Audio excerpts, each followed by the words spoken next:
Hello, friends. If I have to introduce myself, I will, for those who don't know me. Donald Brooks here, and I'm going to title this one A Tale of Two Legacies. A Tale of Two Legacies. All right, let's get into it. If you're a basketball fan, and probably even if you're not, you've probably heard of the name LeBron James. Uh, so this is about his legacy. But before y'all say, oh, he's going to talk about basketball, it has nothing to do with basketball. He's acknowledged one of the greatest basketball players to ever live. Okay, so enough of that. And he has a great basketball legacy. As a matter of fact, right now he's playing, trying to make it to the championship of the NBA. But enough of that. It's not about his basketball prowess. It's about his other legacy.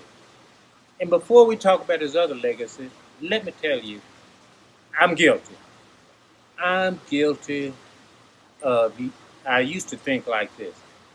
I used to watch the Academy Awards, the Emmy Awards, all these kind of these music awards, and these people would get up and they would make their statement about it, and then they'll make a social statement: save the whale, save the bird, do this, don't do that, blah blah. And I felt like saying, just entertain me. I just want to see you in a movie. I just want to hear your song. I just want to hear you blow your horn. I don't need to know your social comments. Okay? Well, I was wrong because I've come to believe that being an actor, being a singer, being an athlete is just a platform to talk about things that are important. Basketball is not important to it is no big deal to anybody except the person that's getting rewarded for it. It's just something to watch.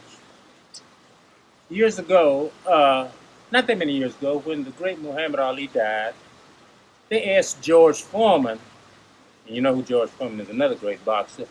They asked him, "How do you place Muhammad Ali on the list of greatest boxers of all time?" And the answer that George Foreman said was so good. He said, "Ali, he was bigger than boxing. Well, he was much more than boxing. That was just his platform. And it's never too, you should always do the right thing, no matter what platform you are on. You should never say, in my opinion, you should never say, well, he's saying this, and why don't he just do this? This is not the time. It's always a time. And before you think, well, he's got nothing to say, now back to LeBron James. So LeBron James is very conscious of the ills of society.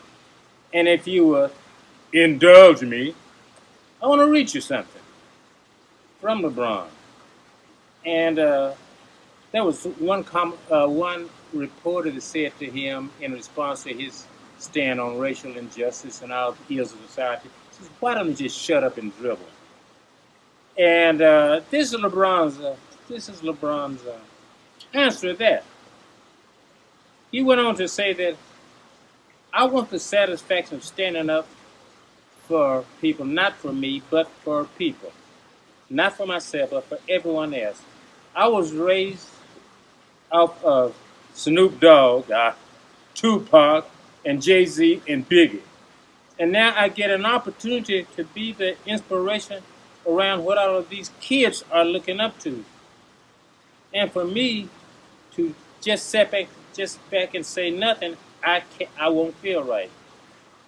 At the end of the day, when I decided I was going to start speaking up and not caring about the backlash, it didn't matter.